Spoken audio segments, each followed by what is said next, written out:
रविवार के दिन जब सूर्य नारायण भगवान को अर्घ दो, गुड़, चावल, लाल फूल और लाल मिर्ची के 11 दाने पानी के कलश में तांबे के लोटे में लेकर हाथ को ऊंचा कर कर नेत्र, नासिका, वक्षस्थल के सम्मुख में जो सूर्य नारायण को अर्घ देता है, जल चढ़ाता है, पर जो सूर्य को अर्घ रविवार के दिन दे देता है, अगले रविवार तक पैसे की आवक आना प्रारंभ हो जाती है।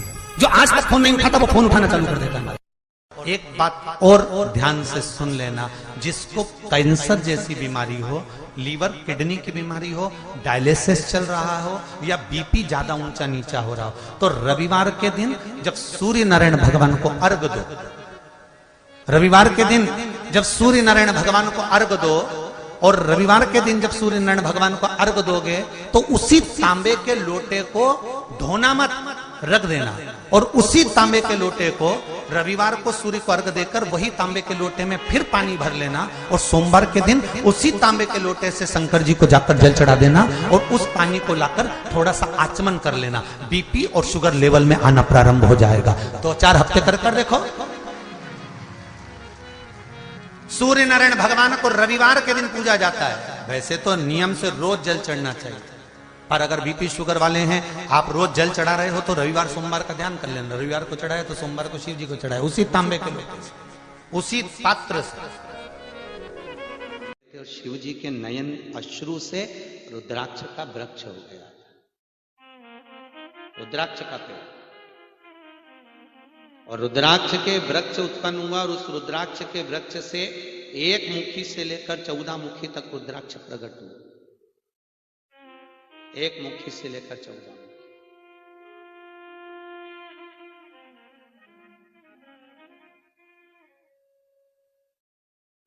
और महाराज 1 मुखी रुद्राक्ष 1000 वृक्ष में से केवल 1 वृक्ष पर लगता है।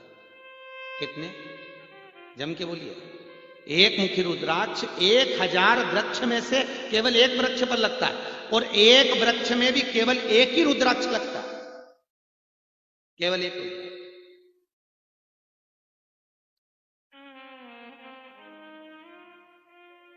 हम अभी लेकर नहीं आए, हमारे भवन में हमारा रखा हुआ है, और जितना छोटे से छोटा रुद्राक्ष होगा, जितना छोटा उतना फल दे, उतना फल। हम लाए नहीं तो आपको दर्शन कराते 1 मुखी रुद्राक्ष, तो जितना वो फल दे सके। महाराज एक ठेला चलाने वाला व्यक्ति भी अगर 1 मुखी रुद्राक्ष धारण कर लेता है तो परमात्मा की कृपा प्राप्त कर कुबेर का खजानदार बन जाता है। 1 मुखी, 7 मुखी और 12 मुखी रुद्राक्ष लक्ष्मी की वृद्धि करने वाले। 3 मुखी रुद्राक्ष विद्या के लिए होता है, उत्तम विद्या। कोई व्यक्ति पढ़ने वाला है, मन नहीं लग रहा, चित्त नहीं लग रहा, वृत्ति नहीं लग रही, 3 मुखी रुद्राक्ष को धारण कर मन लगे। 5 मुखी रुद्राक्ष कार्य सिद्धि का होता है। 9 मुखी और 12 मुखी रुद्राक्ष जिस व्यक्ति का बीपी ऊंचा नीचा होता हो, ब्लड प्रेशर ऊपर नीचे होता हो, अगर वो 9 मुखी और 12 मुखी रुद्राक्ष को मात्र 12 दिन तक 1 लोटे पानी में उसको डालकर उसका पानी सुबह सुबह नन्हे पेट पी ले, इसके बाद बीपी की बीमारी हमेशा के लिए समाप्त हो जाती है। बीपी लेवल पर रहता है, कभी आपको नापने की जरूरत नहीं पड़ेगी, और 50 बार नाप कर भी देख लो। 9 मुखी और 12 मुखी रुद्राक्ष का इतना प्रभाव। 9 मुखी वाला। एक होता है 14 मुखी रुद्राक्ष, जिस व्यक्ति को सबसे भारी बीमारी हो गई हो, बहुत बड़ी बीमारी हो गई हो, और वो उस बीमारी से निदान ही नहीं पा रहा, तो 14 मुखी रुद्राक्ष उसके गले में बांध दीजिए, आपको और बीमारी से मुक्त होता चला जाए, बीमारी छूटती चली। एक 14 मुखी रुद्राक्ष केवल एक ऐसा होता है कि अगर किसी व्यक्ति को चर्म रोग हो जाता है, चर्म रोग देखा होगा ना, वो सफेद चमड़ी पड़ने लगती है, तो किसी व्यक्ति को अगर चर्म रोग हो जाता है तो 14 मुखी रुद्राक्ष एक ऐसा होता है कि जिसको 14 मुखी रुद्राक्ष पर भस्म लपेटकर उस भस्म के पानी में व्यक्ति को स्नान कराया जाता है, तो 11 दिन के अंदर उसका सफेद चमड़ी का जो रोग है वो समाप्त हो जाता है। 14 मुखी रुद्राक्ष का इतना प्रभाव चर्म रोग को मुक्त कर देता है। 14 मुखी सभी रुद्राक्षों का अपना अपना एक मंत्र होता है, एक एक स्तुति। आज के जमाने में फैशन हो गया, लोग घर में रुद्राक्ष का पौधा लगा रहे हैं, ये शास्त्र के विहीन है। घर के अंदर रुद्राक्ष का पौधा नहीं होना चाहिए। घर में आप बेलपत्री का पौधा लगाओ, चल जाएगा, पर बेलपत्री का पौधा भी घर के अग्रण्य भाग में नहीं लगाया जाता, घर के पीछे के भाग, आगे नहीं लगाते। बेलपत्र का पौधा भी पीछे, क्योंकि बेलपत्र में कांटे होते हैं, और हमारे हिंदू धर्म शास्त्र रीति के अनुसार कांटे वाला जो पौधा है वो घर के पीछे होना चाहिए, अग्रण्य ना। क्योंकि आप सबको मालूम होगा, भगवान नारायण को सबसे ज्यादा अगर कोई चाहती थी तो ज्येष्ठा देवी चाहती थी, लक्ष्मी जी की बड़ी बहन। क्या नाम था उनका? ज्येष्ठा। उसको लोग दरिद्रता कहते हैं। दरिद्रता भगवान विष्णु को बहुत चाहती थी। माता ख्याति के 4 बच्चे हुए थे, ख्याति देवी के। पहले नंबर पर ज्येष्ठा, दरिद्रता, दूसरे नंबर पर लक्ष्मी, तीसरे नंबर पर दाता, चौथे नंबर पर विधाता। लक्ष्मी जी सगे 4 बहन भाई। कितने बहन भाई हैं? 4, 2 बहन 2 भाई। तो भगवान विष्णु लक्ष्मी को ज्यादा चाहते, और लक्ष्मी जी की बड़ी बहन जो थी ज्येष्ठा, दरिद्रता, वो भगवान नारायण को ज्यादा चाहती। एक दिन भगवान नारायण को मालूम पड़ा कि मैं लक्ष्मी जी को चाहता हूं, लक्ष्मी जी की बड़ी बहन मुझे चाहती है, तो भगवान को ये अच्छा नहीं लगा। भगवान ने तुरंत लक्ष्मी से कहा, लक्ष्मी मैं तुझसे विवाह करना चाहता हूं, तू जल्दी से मुझसे विवाह कर ले। इतने में लक्ष्मी जी ने कहा, कर तो लूंगी, पर दिक्कत इतनी सी है कि मेरी बड़ी बहन घर में कुंवारी बैठी है और छोटी बहन विवाह कर ले, ये अच्छा नहीं लगता, पहले बड़ी बहन की शादी तो हो जाए। भगवान नारायण ने उसी समय पर दुस्साह मुनि को बुलाया, और दुस्साह मुनि को बुलाकर कहा, दुस्साह जी एक काम करो, तुम लक्ष्मी जी की बड़ी बहन से शादी कर लो। दुस्साह मुनि बोले, मैं तो कुंवारा रहने वाला हूं, मैं शादी वादी नहीं करूंगा। दुस्साह मुनि बोले, पहले कन्या तो देखो कितनी सुंदर है। जो कन्या दिखाई तो दुस्साह मुनि तो हृदय से उसको ध्यान देने लगे, और दुस्साह मुनि ने कहा, ठीक है शादी कर लेता हूं। और दरिद्रता का विवाह दुस्साह मुनि के साथ में हो गया। अब दुस्साह मुनि उसको लेकर अपने घर जाने लगे, तो घर में तो हो रहा था यज्ञ। जैसे ही यज्ञ हुआ तो दरिद्रता बोल दी, मैं नहीं जा सकती तुम्हारे घर में, पहले ये यज्ञ बंद करवाओ, ये धर्म का काम बंद करवाओ, ये पुण्य बंद करवाओ। क्योंकि दरिद्रता वही प्रवेश करती है जहां पर कोई पूजन पाठ, धर्म, दान, पुण्य, अनुष्ठान, यज्ञ नहीं होता, वहां दरिद्रता प्रवेश कर जाती है। मुझे नहीं जाना तुम्हारे घर में। और दरिद्रता देवी भागी, और भागकर पीपल के पेड़ के नीचे दुस्साह मुनि की पत्नी दरिद्रता जाकर बैठ गई पीपल के पेड़ के नीचे। दुस्साह मुनि ने सोचा, अब करूं क्या। दुस्साह मुनि गए दुर्वासा जी के पास कि मेरी पत्नी को मैं कहां लेकर जाऊं। इतने में लक्ष्मी जी और नारायण का विवाह हो गया। लक्ष्मी जी ने नारायण से कहा, बहुत दिन हो गए मेरी बहन से नहीं मिले, चलो जरा मिलकर आते। नारायण के चलो। पीपल के पेड़ के नीचे बैठी थी दरिद्रता।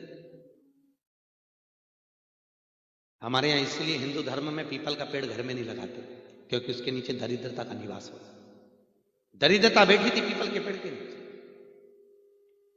और लक्ष्मी जी नारायण के साथ में चली। अब जैसे ही लक्ष्मी जी चली, आप किसी के मिलने जाओगे तो क्या लेकर जाओगे? अरे बोले तो मिठाई का डब्बा ले जाओगे ना, लेकर आ। आज हमारी वो जीजी और आई थी मिलने के लिए, तो मिठाई का डब्बा लाई कि नहीं लाई? ऐसे कोई भी कहीं पे भी जाए तो मिठाई का डब्बा लेकर जाओ, ले गए। अब जैसे ही मिठाई का डब्बा गया, और दरिद्रता देवी को जैसे ही लक्ष्मी जी ने कहा, ले जीजी मैं तेरे लिए लाई हूं, और दरिद्रता ने जो मिठाई खोली, खोलते सी दरिद्रता ने फेंक दी। और दरिद्रता बोली, लक्ष्मी तुझे मालूम नहीं कि तेरी बहन क्या खाती है? लक्ष्मी जी ने कहा, जीजी मुझे मालूम है तू क्या खाती है, मुझे मालूम है तुझे खट्टा और तीखा पसंद है, मैं जानती हूं, फिर मिठाई क्यों लेकर आई तू? लक्ष्मी जी बोली, हो सकता है शादी के बाद चेंज हो गई हो, थोड़ा बदल दिया, खट्टा तीखा खाना बंद कर दिया, तो मैं तेरे लिए मिठाई लाई, ले मिठाई खा ले। लक्ष्मी उठाकर डब्बा फेंका, मुझे खट्टा और तीखा प्रिय है इसलिए तू लेकर, खट्टा तीखा आती तो मैं खाती। महाराज आज भी हमारे हिंदू धर्म की रीति है, फ्रिज में या रसोई घर में नींबू और मिर्ची को एक ही डलिया में नहीं रखा जाता। काय में नहीं रखते? एक डलिया में साथ, क्योंकि जिसके घर में नींबू और मिर्ची एक डलिया में रखी रहती है उसके घर में कभी शांति नहीं रहती और लक्ष्मी कभी टिकती नहीं। 1 रुपए कमाओगे, 1.25 रुपए खर्च होगा, फिर कमाओगे, सोचोगे महाराज इतना कमाते तो जाता कहाँ है, टिकता तो है ही नहीं। उसका कारण है जरूर तुम्हारे रसोई घर में नींबू और मिर्ची एक ही जगह पर रखा रहे।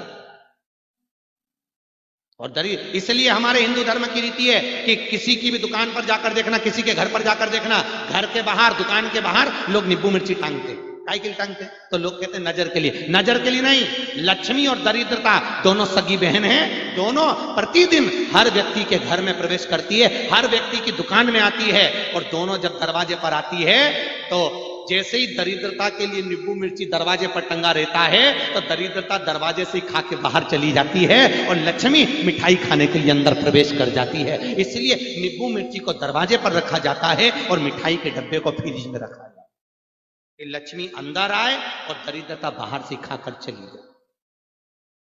दरिद्रता बाहर की बाहर जाए, उसका प्रवेश अंदर नहीं। इसलिए दुकान पर, व्यापार में नींबू मिर्ची को दरवाजे पर टंगा जाता, प्रवेश नहीं।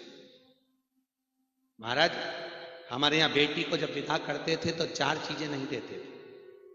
कितनी चीजें? 4। पहली झाड़ू, अरे बोलो जम के क्या? झाड़ू। दूसरी चलनी, चलनी जानते हो? और छानने वाली चलनी। तीसरी सुई, और चौथी अचार की भरनी। बेटी की विदाई में कभी नहीं देते थे। बेटी की विदाई में अगर देते थे तो बड़ी, पापड़, और जब बेटी पहली बार विदाई होती थी ना तो डलिया में भरकर लाल कपड़े से ढककर मैदे की पूरी इधर देते कि नहीं देते? देते। मैदे की पूरी, खाजा पूरी, उसमें नमक भी नहीं डलता, उसमें शक्कर नहीं डलती, केवल बिना नमक की, बिना शक्कर की पूरी। और वो मैदे की पूरी बिना नमक बिना शक्कर की क्यों देते हैं? क्योंकि हमने हमारी बेटी को तो बिल्कुल ना तो उसमें शक्कर डाली है ना नमक डाला है, एकदम सादी बेटी हमने आपके घर में भेजी है। अब बीआई जी साहब, आप इसमें चाहे नमक डालो चाहे आप इसमें शक्कर डालो, अब आपके व्यवहार पर है कि आप इसको कैसे रखते हो। हमने तो भेज दी बिना नमक और बिना शक्कर की। हमने इसमें केवल इसको शीतलता प्रदान करी, नम्रता इसको दी। अभी आपके ऊपर है, आपको कैसे। महाराज दरिद्रता देवी, इसलिए हमारे हिंदू धर्म में 4 चीजें बेटी के विदा में नहीं देते। एक झाड़ू, चलनी, सुई और अचार की बरनी। जो माता पिता अचार की बरनी या अचार बेटी के घर भेजते हैं, बेटी के घर में कभी शांति नहीं रह सकती, उसके घर में दुख बना ही रहेगा। इसलिए मायके से निवेदन है बेटियों को भी कि तुम दुनिया भर का सामान बांध के ले जाओ, पर ये 4 चीजें कभी अपने माँ बाप के घर से लेकर मत आना, कभी मत, कभी मत लाओ। ये 4 चीजें बर्बाद करने वाली है बेटी के जीवन। उसके घर में कभी सुख नहीं रह सकता, कभी शांति नहीं। आप देखो दुनिया की वस्तु माता पिता सब देते हैं अपनी बेटी को, ऐसा क्या नहीं देते? ले जाओ। और बेटी को अगर प्रियता है तो बेटी से कहते हम पैसे देते थे बेटा तो अचार खरीदना बाजार से खरीद, पर मायके से नहीं देंगे। और मम्मी कितना भी अच्छा अचार डालती हो, लोग कहते हैं हमारी मम्मी बहुत अच्छा अचार डालती है, तो लड़की के जो ससुर जी बोलते हैं ना, लड़की के ससुर भी कहते थे बेटा तू जाए तो तेरी मम्मी के यहाँ का अचार लिया ना, अचार अच्छा लगता है। ससुर जी से भी कहते पापा तुम क्यों, तो मैं यहीं बनवा देती हूँ, पर लाऊंगी मैं ला नहीं, प्रियता मैं श्रेष्ठता में लाऊंगी। तो मेरा निवेदन केवल इतना है, 4 चीजों को छोड़ दिया है। कितनी चीज है? 4। पहली जम के बोलो झाड़ू, दूसरी चलनी, तीसरी सुई और चौथी अच्छा। ये 4 चीजें बेटी की विदाई में ना दीजिए, श्रेष्ठता दीजिए। चलिए माता लक्ष्मी देवी ने कहा ठीक है दरिद्रता जी, आज के बाद मैं कभी भी तुम्हारे यहां पर मिठाई लेकर नहीं आऊंगी, कभी नहीं। इतने में भगवान नारायण बोले लक्ष्मी चलो अब अपन चलते हैं। लक्ष्मी जी जाने लगी नारायण के साथ। भगवान विष्णु ने पलट कर कहा दरिद्रता देवी तुम इस पीपल के पेड़ के नीचे रही हो, केवल एक शनिवार का दिन एक ऐसा होगा, अगर कोई पीपल के वृक्ष के नीचे आकर जल चढ़ाएगा, दूध चढ़ाएगा, दिया लगाएगा, तो लक्ष्मी और नारायण उसके घर में प्रवेश कर जाएगा। कौन सा दिन? शनिवार। और सुनो दरिद्रता देवी, तुम पीपल के पेड़ के नीचे तो रहोगी, पर एक बात याद रखना, अगर कोई पीपल के वृक्ष के नीचे खाली हाथ आएगा तो तुम उसके घर में प्रवेश कर जाओगे। पर अगर पीपल के वृक्ष के नीचे कोई खाली हाथ नहीं आएगा, कुछ ना कुछ पानी लाया, दूध लाया, शक्कर लाया, घी लाया, दिया लाया, तो उसके घर में तुम कभी प्रवेश नहीं करोगे। इसलिए हमारे यहां पीपल के वृक्ष के नीचे अगर कुछ भी सामग्री हो, पीपल के वृक्ष के नीचे शंकर की कथा कहती है, शिव महापुराण कहती है, कोई महाराज आपसे कहे कि भगवान को पाने के लिए ये कपड़ा पहनना पड़ेगा, भगवान को पाने के लिए ये वस्त्र पहनना पड़ेगा, शिव महापुराण की विद्येश्वर संहिता कहती है भोलेनाथ को पाने के लिए कपड़ा बदलने की जरूरत नहीं है, भोलेनाथ को पाने के लिए मात्र कलेजा बदलने की जरूरत है, शंकर मिल जाएगा। आप कलेजा बदलो, कपड़ा नहीं। कपड़ा को दुनिया बदल ली तो अभी तक भगवान नहीं मिला, और माला फेरते रहे, भगवान नहीं मिला। कपड़ा बदलने से परमात्मा नहीं मिलता, मात्र कलेजा बदल, मन बदल। चलिए, महाराज एक राजा बीमार पड़ गया, और राजा बीमार पड़ा तो वेदों ने आकर, डॉक्टरों ने कह दिया इसकी एक ही इलाज है, हंस को पकड़ा जाए और हंस को मारकर उसका मांस निकाला जाए, और मांस निकालकर राजा के शरीर पे मला जाए, राजा ठीक हो जाए। दूतों को भेजा, जाओ हंस पकड़ो। सरोवर के तट पर हंस आते थे, सबकी सब गए पकड़ने के लिए, पर हंस हाथ में नहीं आया, उड़ गया, हंस भाग गया। फिर दूत पकड़ना चाह रहे, फिर हंस भाग गया। सबने विचार करे ये हंस हाथ में कैसे आएगा।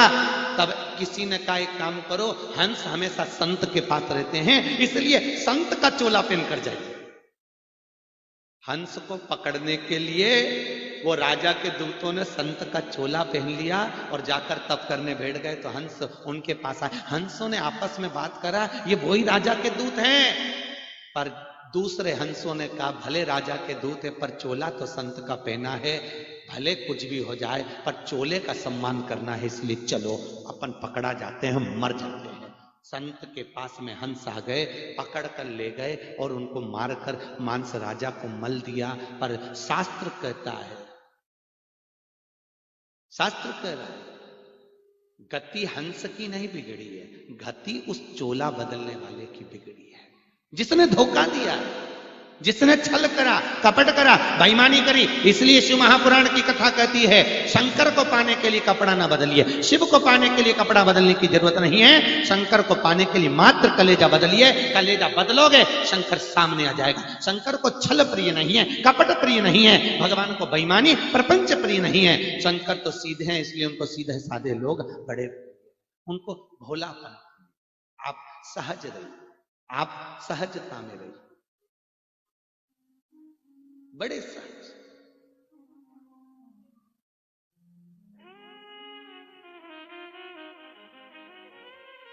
हमारे श्री मुकेश भैया के जमाई साहब जीजा जी जो नोएडा से आए हुए हैं, आज प्रश्न करे थे, गुरुजी दुनिया के लोगों को तो अब मालूम पड़ा कि 5 जगह पानी छोड़ो तब शंकर प्रसन्न होता है, पर कोई लोग 90% लोग ऐसे हैं जिनको पूजन का विधान नहीं मालूम, जिनको कुछ ज्ञात नहीं है। क्या उन्हें कोई फल नहीं मिलता? हमने कहा क्यों नहीं मिलता, उसको फल मिलेगा, पर फल पूजा का नहीं मिलेगा, उसको फल मंदिर तक पहुंचने का मिलेगा, उसको फल मंदिर तक जाना,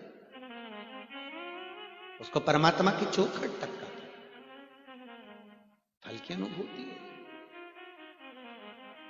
प्रसन्न भाव में दिया गया, भगवान स्वीकार करते। स्वीकार। एक फूल ताजा है तो आप भगवान को दोगे कि नहीं दोगे? अरे बोले तो दोगे ना, मुरझा जाएगा तो दोगे नहीं, फल ताजा है भगवान को दोगे। उसी तरह शास्त्र कहता है, हिंदू धर्म की रीतियां कहती है, जिस व्रत में आपके चेहरे पर प्रसन्नता होती है उस व्रत को भगवान स्वीकार करता है, और जिस व्रत में प्रसन्नता नहीं है उसको भगवान लेता भी नहीं।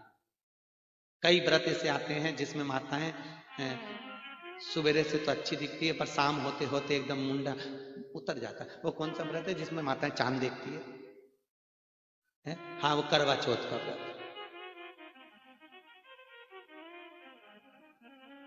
बड़ा भारी। सुबह से माताएं भूखी रहती है, शाम तक, रात्रि तक, फिर रात को चांद देखी। वो एक अलग क्रम है महाराज, उसकी एक क्रमता अलग है। पर जो ताजा है वो भगवान को दिया है, वो भगवान को प्रदान किया। जो ताजा है, जो श्रेष्ठ है, वो भगवान को प्रदान किया, वो भगवान को दिया। और जो ताजा नहीं है वो हम देते हैं। कथा कह रही है अगर जिस व्रत को आप कर रहे हो उस व्रत में आपके चेहरे पर प्रसन्नता होना चाहिए, प्रसन्नता। और यदि आपके चेहरे पर प्रसन्नता है तो भगवान उस व्रत को स्वीकार करता है।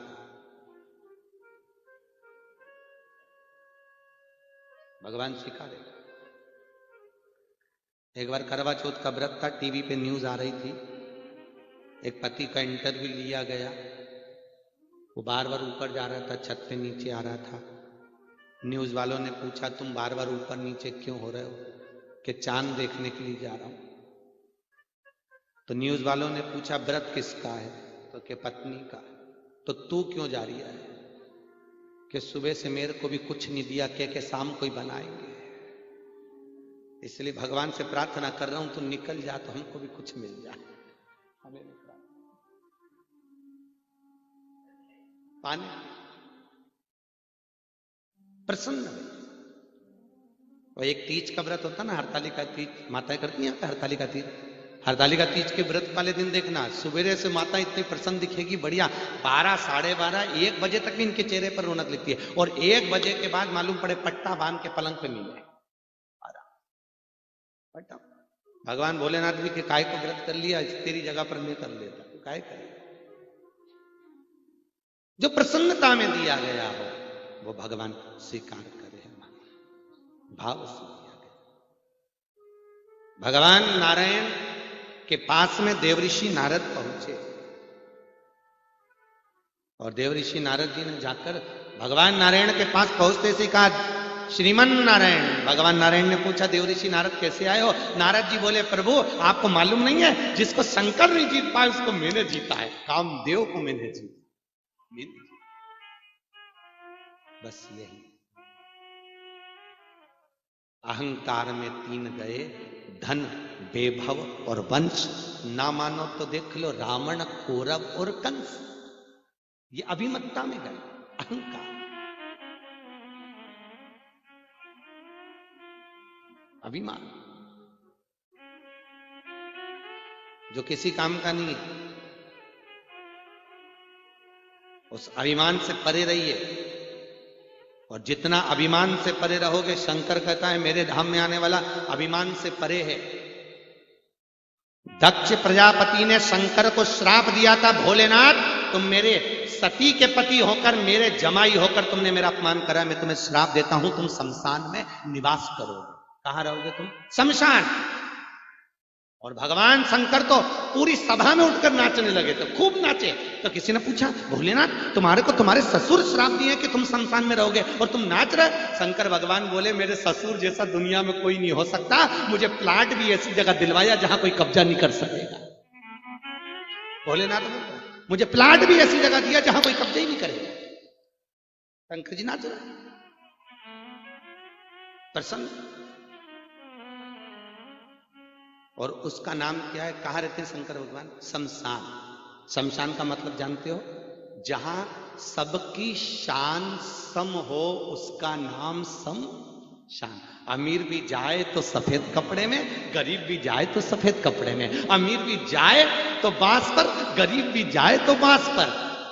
जहां सबकी शान सम है उसका नाम शमशान। वहां किसी का लेवल बड़ा नहीं।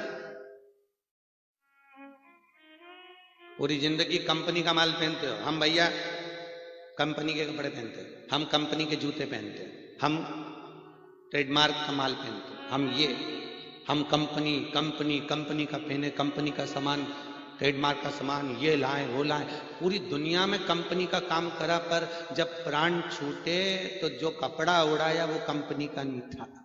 कि कौन सी कंपनी मालूम नहीं। और महाराज जाएगा जब यहां से कुछ भी ना पास होगा, 2 गज कफन का टुकड़ा तेरा लिबास होगा। सब छूटा, सब छूटा। इसलिए भगवान की भक्ति में रमो। बचपन, जवानी, अधेड़ी, बुढ़ापा, ये मत सोचो कि बचपन में नहीं जाना, भगवत चरणारविंद की ओर नहीं जाना। नहीं, दुनिया में जो कोई नहीं कर सकता, अकाल मृत्यु वो मरे जो काम करे चंडाल का, और काल उसका क्या बिगाड़े जो भक्त हो महाकाल का। दुनिया में अगर शंकर के आप उपासक हो तो मृत्यु क्या, दुनिया का कोई बंदा आपके ऊपर उंगली नहीं उठा सकता, क्योंकि ये शिव का उपासक है, डरता है शंकर, शिव उपासक। सारे तांत्रिकों का बाप है तंत्र विद्या में, अघोरियों का बाप है अघोर विद्या में भी। नट लीला का नटराज है वो, सरस्वती को भी नृत्य सिखाने वाला भोलेनाथ है, नृत्य भी वही सिखाता है।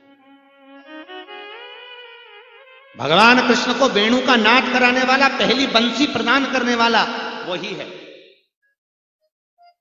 गिफ्ट में देकर आया था बंसी, और वो काय की बंसी थी, दधीची ऋषि की अस्थियों में जो हड्डी होती है फेफड़े की, उसकी बंसी बनाकर देके आए थे भोलेनाथ भगवान कृष्ण।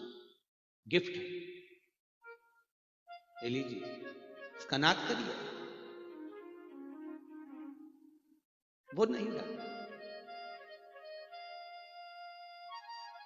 वो उपासक सहज सरल और बहुत सहज है, बैठा रहता है अलमस्त होकर, आराम से बैठा रहता है। कई लोग कहते हैं आंख बंद करके बैठे रहते हो, तुम किसी को देखते नहीं। पार्वती जी बोलती है, भोलेनाथ इतने सारे लोग तुम्हारे यहाँ आते हैं, तुम किसी को देखा तो करा करो। शंकर भगवान बोले, जो मेरे काम से आता है उसी को देखता हूँ, बाकी के टाइम तो मैं आंख बंद करके बैठा रहता हूँ, क्योंकि आएगा ना कुछ मांग के जाएगा, इसलिए बैठे रहो चुपचाप। कितना सरल। सावन महीने में आप लोग काशी गए होंगे, नजदीक में आप लोग गए होंगे, देखा होगा लाखों लोग लाइन लगाए हुए, गंगा जल कांवड़ के रूप में तन पर, और भीड़ चकाचक, और उनके ऊपर ले जा के लोग गंगा जल तो जल गंगा जली तक फेंक दे रहे शंकर पर। पार्वती जी कई बार शंकर जी से बोली, देखो तुम्हारी गति बिगाड़ दी। शंकर भगवान बोले, चुपचाप बैठेंगे, बोल मत, चुप जाने दो। तुमको हरतालिका तीज वाले दिन देख लो, जब हरतालिका तीज की पूजन माताएं करती है, ऐसे बालू रेत का शिवलिंग बनाती है थाली के अंदर, और सब मोहल्ले की माता इकट्ठी होके उसी पे सेव फल, उसी पे केला, उसी पे नारियल, और बस चले तो भुट्टा ककड़िया सब शंकर जी पे। शंकर जी नीचे दबते जाते। भगवान शंकर, पार्वती जी बोली, प्रभु हटाऊं? शंकर भगवान बोले, रखे रहने, सुबह 4 बजे खुद ही हटा देंगे। और ये पूरी रात बैठ के भजन गाए, तांबा का हंडा में तातो धरो पानी, नी नहाए भोला नहा के रहूंगी। शंकर भगवान बोले, नहाने की जरूरत नहीं, हम तो घुसे घुसाए बैठे सहज। और उसके बाद भी इल्जाम लग दिया, भोलेनाथ तो गंजेड़ी है, भोलेनाथ तो भंगेड़ी है। ईमानदारी से बोलो, अपनी समाज में कोई लड़का गलत नशा करने लगे तो उसकी शादी होती है क्या? अरे बोलो तो कोई लड़की नहीं देता उसको, क्योंकि ये गलत व्यक्ति है, खूब पीता है। अगर शंकर भगवान गांजा या भांग मांग का नशा करते, दुनिया के लोग नशा करे, तो उनको एक लड़की नहीं मिले, उसको तो 52 मिली। कितनी मिली? 52। पार्वती जी का नंबर कौन से नंबर पे? 52 नंबर पे। इससे पहले पार्वती जी के 51 जन्म हो चुके थे। सती, चंद्रघंटा, कुष्मांडा, स्कंदा, कात्यायनी, ललिता, ये पार्वती जी के पहले जन्म हो चुके। 51 जन्म माता पार्वती के हो चुके थे। शंकर जी के गले में मुंडों की माला देखकर पार्वती ने पूछ लिया, है मुंडे किसके? भगवान शंकर बोले, सब तेरे। प्रभु मेरे? हाँ, ये सब तेरे। होता है कभी कभी पति के गले में चेन पड़ी और पत्नी पूछ ली ये चेन कहां से आई, तो पति कह देता है जब तेरे दरवाजे पर घोड़ी चढ़ के गया था, तोरण लगाया था, तेरे पिताजी ने गले में एक चेन डाली थी, बस वही एक चेन इतनी भारी हो गई कि मैं खुद बेचैन हो गया, उस दिन से भारी पड़ गई, एक ही चेन इतनी भारी है।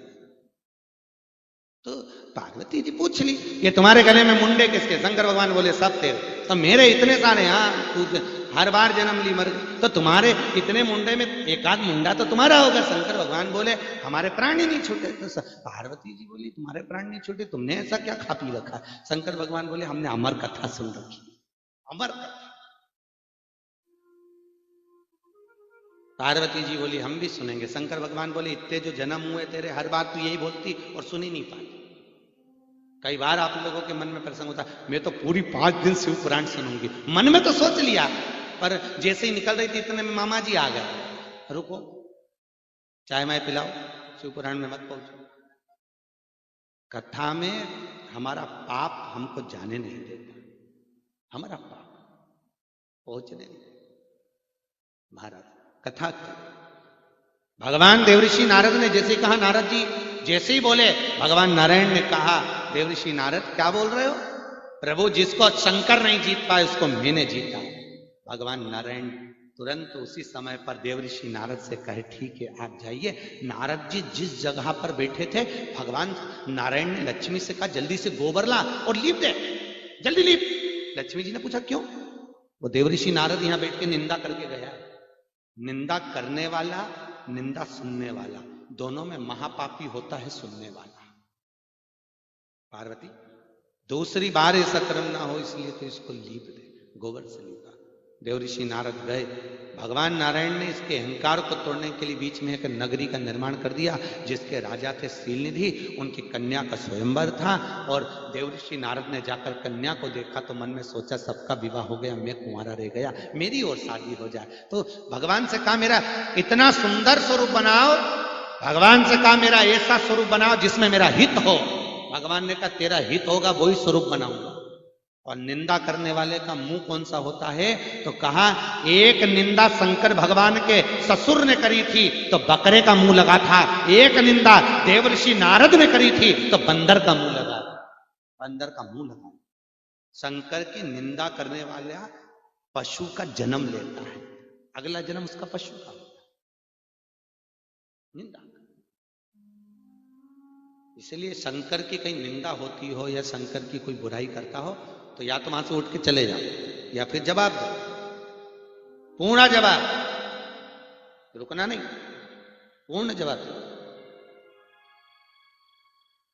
उसको। पूरी पूरी बात होता है। कई लोग प्रश्न, हम लोग एक बार कहा हैदराबाद जा रहे थे, शमशेरगंज में कथा थी, शमशेरगंज में, तो भोपाल से चले तो नागपुर के पास में से कुछ लड़के लड़की ट्रेन में चढ़ गए और ट्रेन में चढ़े तो उन्होंने देखा महाराज जी बैठे हैं, चलो थोड़ा हंसी मजाक करेंगे, क्योंकि बेचारा धोती वाला आज के जमाने में मजाक के लिए रह गया। चलो बैठे, लड़कों ने कहा महाराज जी राम राम। हम बोले हर हर महादेव, जय श्री कृष्ण जय श्री कृष्ण। कहां जा रहे हो? हमने कहा हैदराबाद जा रहे। अच्छा काहे के लिए जा रहे? हमने कहा कथा। अच्छा आप कथा करते हो? आप कथा करते हो? आप करते हो? मैंने कहा नहीं, करने वाले के सींग होते, कथा करेगा नहीं। गुरुजी आपको तो बुरा लग गया। हमने कहा बुरा जाने दे, चूल्हा में तू ये बता क्या पूछना है, तेरे मन में कोई प्रश्न? हाँ एक प्रश्न है गुरुजी, हमारे मन में केवल एक प्रश्न बहुत दिन से चल रहा है। भगवान ने हाथ धो दिए, हमने कहा हो, पांव धो दिए, हमने कहा हो, नेत्र दो दिए, हमने कहा हो, नासिका के छिद्र दो दिए, हमने कहा हो, भगवान ने कान दो दिए, हमने कहा हो। तो ये बताओ गुरुजी, जब भगवान ने कान दो दिए तो सुनाई तो ये कान के अंदर जो ये छेद है इससे देता है, तो भगवान ने ये गाय को बनाया फालतू, इसकी बनाने की क्या जरूरत है? बच्चों के प्रश्न देखिए, कॉलेज के लड़कों, सुनाई तो ये 2 छेदों से देता है, अपन को अगर ये हाथ लगा लीजिए तो बंद हो जाएगा सुनना। तो भगवान ने ये क्यों बनाया? हमने कहा इतनी सी बात तो तू तेरे प्रोफेसर से पूछ ले, वो बता देता कि भगवान ने ये क्यों बनाया। नहीं प्रोफेसर से नहीं पूछना, गुरुजी आप बताओ कि भगवान ने ये काय को दिया। हमने कहा इतनी सी बात तेरे पापा मम्मी से पूछ ले। नहीं आप बताओ। हमने कहा भगवान का एक नाम चतुर नारायण है। उसको मालूम है जब तेरा बुढ़ापा आएगा तो चश्मे का स्टैंड कहां से लाएगा, इसलिए उसने स्टैंड दिया कि रोज रोज बांधना छोड़ना खत्म कर, चश्मा यहां रख लेना। उसने कहा गुरुजी जय श्री कृष्ण। हमने कहा हैदराबाद कथा सुन, हर चीज में अच्छा ही देखिए, आपको अच्छा मिलेगा। आप भगवान की बनाई हुई सृष्टि में कुछ अच्छा ढूंढने का प्रयास करिए, आपको श्रेष्ठ मिलेगा, अच्छा मिल जाएगा। आप बुराई छाटेंगे आपको बुरा मिलेगा, ये पक्का है, ये पक्का है, बुरा मिलेगा अगर बुरा देखो। महाराज अच्छा ढूंढने का प्रयास करिए, अच्छा देखने का प्रयास करिए, तो अच्छा मिलना अपने आप चालू हो जाएगा। देवऋषि नारद का बंदर का मुंह बन गया, जाकर बैठ गए। सभा में कन्या आई, वो तो भगवान की माया थी, और मायापति के गले में माला पहना दी, और नारद जी का अपमान हो गया। नारद जी को क्रोध आया, भगवान को श्राप दिया, मैं भी स्त्री के लिए रो रहा हूं, आपको भी रोना पड़ेगा। बंदर का मुंह बनाया, बंदर सहायता करेंगे। भगवान उस समय माया हटाए तो देवऋषि नारद चरणों में पड़ गए, मुझे क्षमा कर दो। भगवान विष्णु बोले क्षमा मुझसे मत मांग, जिसका तूने अपमान करा, जिसके लिए तूने अपशब्द बोला, जिसके लिए तूने आड़ी टेढ़ी बात कही, उसको जाकर बोल। तो मैं कहां जाऊं? चंद्रभागा नदी के तट पर बैठकर देवऋषि नारद ने बालू रेत का शिवलिंग बनाकर उसकी पूजन करी। तब जाकर चंद्रभागा के तट पर शंकर भगवान ने दर्शन दिया, तब शिव दर्शन।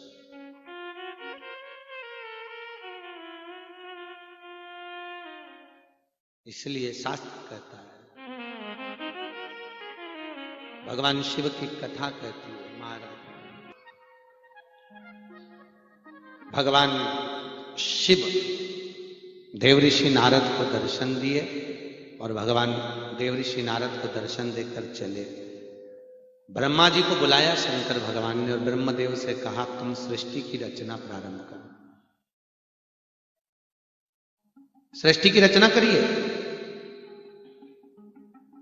अब ब्रह्मा जी सृष्टि की रचना करने के लिए तत्पर हुए, तो भगवान शंकर से पूछा सृष्टि कैसे बनाना है आप बताओ। भगवान शंकर ने अपना अर्धनारीश्वर स्वरूप का दर्शन कराया।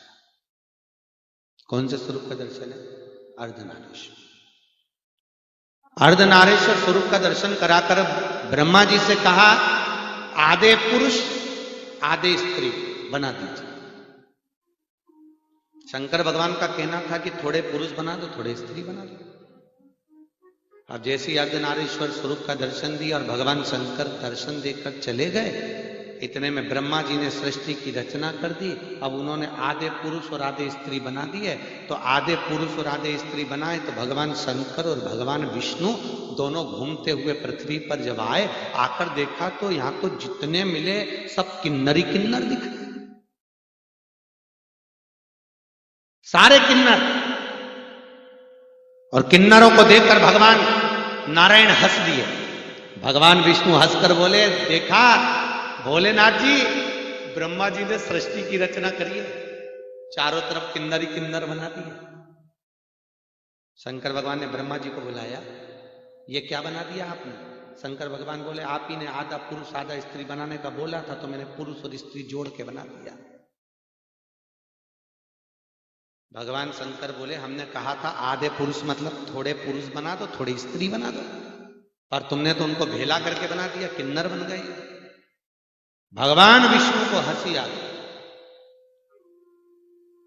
और भगवान नारायण को जैसी हंसी आई, इतने में तो भगवान शंकर ने तुरंत कह दिया नारायण, हे देवऋषि, हे नारायण, आप इन किन्नर पर हंस रहे?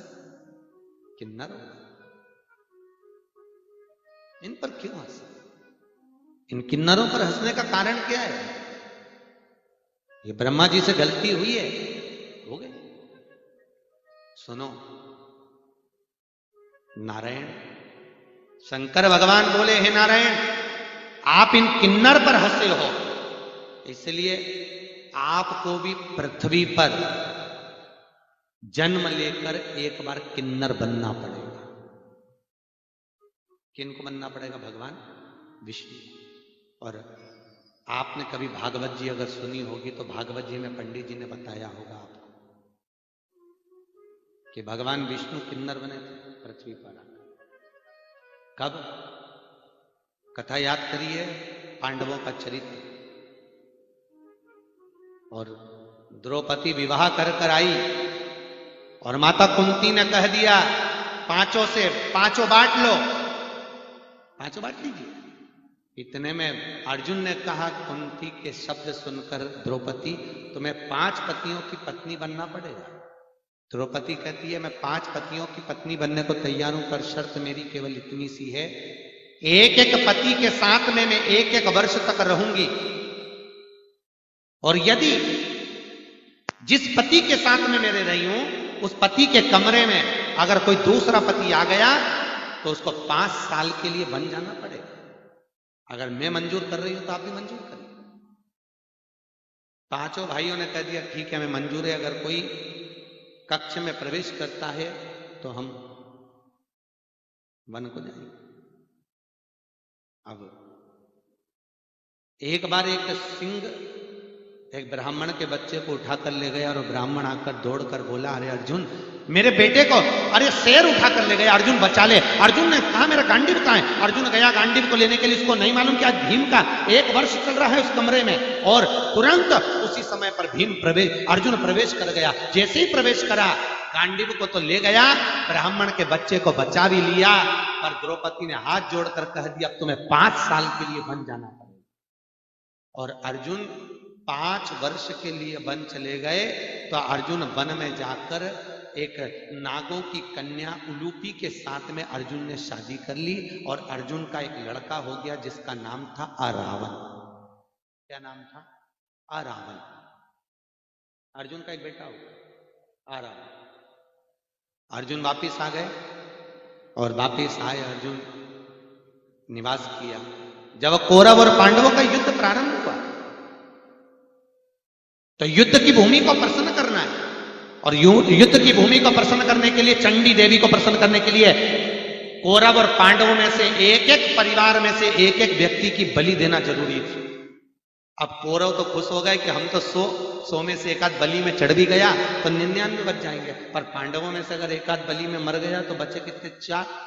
भगवान कृष्ण को चिंता लगे करें क्या, इनका करें क्या। तो भगवान कृष्ण ने तुरंत अर्जुन को बुलाया और अर्जुन को बुलाकर कहा अरे अर्जुन एक काम करो, तुम वन में गए थे और वहां तुम्हारा एक पुत्र हुआ था, उसको लाओ, बलि उसकी चढ़ाएंगे, लेकर आओ। अर्जुन गया, आरावन को लेकर आ गया। आरावन बड़ा हो गया था उस समय, और आरावन जब बड़ा हुआ आया, आरावन ने कहा बोलो पिताजी आपके लिए प्राण देने को तैयार हूं। इतने में भगवान कृष्ण खड़े होकर बोले अरे आरावन तेरे प्राण तो चाहिए, तो युद्ध के मैदान में युद्ध मत कर। चंडी देवी को प्रसन्न करने के लिए युद्ध के मैदान में सबसे पहले बलि देना पड़ती है, तेरी बलि चढ़ाना है। आरावन तेरे प्राण चाहिए। आरावन हाथ जोड़कर खड़े होकर बोला दादाजी मरने को तैयार हूं, प्राण देने को तैयार हूं मैं, पर बात इतनी सी है दादाजी, अगर कुंवारी अवस्था में मरूंगा तो मुझे ना तो पिंड मिलेगा ना मुझे तर्पण मिलेगा। कुंवारी अवस्था में अगर चले गया तो ना तो मुझे पिंड का भाग मिलना है ना मुझे तर्पण मिलना है दादाजी। इसलिए निवेदन मेरा केवल इतना सा है कि मेरी शादी कर दो, उसके बाद मुझे मार दो, मेरी बलि चढ़ा दो। शादी कर कर फिर बलि चढ़ाई। अब भगवान कृष्ण ने अर्जुन से कहा, पांडवों से कहा पूरे हस्तिनापुर में ढूंढो कोई लड़की जिसके साथ में इसका विवाह करना है, आज रात को जरूरी है विवाह करना, क्योंकि कल इसकी बलि चढ़ना है, जल्दी ढूंढो। पूरे हस्तिनापुर में ढूंढा तो कोई बाप अपनी बेटी को देने को तैयार नहीं। कौन देगा 1 रात के लिए बेटी, क्योंकि कल ये मरने वाला है, बेटी विधवा हो जाएगी, कौन देगा? नहीं देगा। सब दूर ढूंढ लिया, भगवान हार गए। तब भगवान कृष्ण ने सोचा करें तो करें क्या, इसका विवाह तो करना है। तब भगवान कृष्ण को शंकर का वचन याद आ गया कि पृथ्वी पर जाकर तुम्हें किन्नर बनना पड़ेगा, भगवान कृष्ण ने एक रात्रि के लिए किन्नर का रूप रखा और उस आरावन से विवाह किया। इसलिए आज भी किन्नर गले में मंगलसूत्र पहनते हैं, मांग भरते हैं, बिछुड़ी पहनते हैं, हाथ में चूड़ी पहनते हैं। कोई पूछे इनका पति कौन है, तो किन्नरों का विवाह एक रात्रि का एक घड़े से करा जाता है। उस घड़े का नाम रहता है आरावन। उससे विवाह करने के बाद सुबह 4 बजे उस घड़े को फोड़ दिया जाता है, उसको फोड़ दिया। किन्नरों का एक रात्रि का पति होता है आरावन। भगवान कृष्ण को आरावन के साथ में शादी करना पड़ी और किन्नर का रूप रखकर भगवान शादी करे।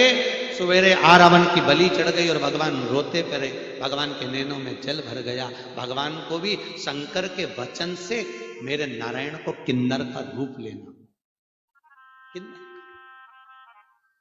सृष्टि रची।